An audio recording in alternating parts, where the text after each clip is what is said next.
I don't see any walks of life where it doesn't happen, so why would Jersey be any different?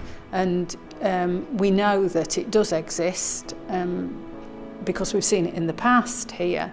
And what we do know is that it's very difficult. Young people don't come forward and say, excuse me, I'm being sexually exploited. It's very difficult for them to talk about it. It may involve a lot of coercion, manipulation, blackmail, control that makes it impossible for them to talk about what's happening.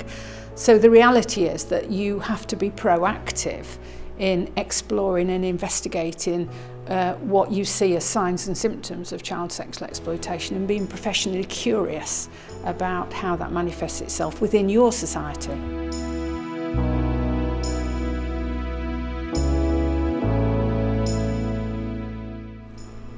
Young people tend to show signs and symptoms around missing incidences where you really don't know where they've been, unexplained money, gifts, change in personal appearance, change in a young person's friendship base, becoming isolated from peers, from their family, a whole host of things that might say that actually this wasn't the child that I had 3 months ago.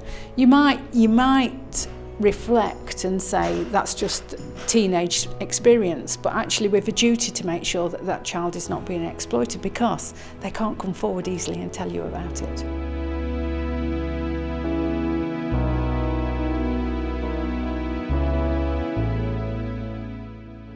I certainly don't say that it's something that's growing because we have no idea what the figures were. There's never been any comprehensive data collection on who is a victim of child sexual exploitation ever, across all the complex ways that it manifests itself in society. So we're in no position to say that it's worse than it was. What we are in a position to say is people now know what it looks like and can identify it. So therefore we see more cases.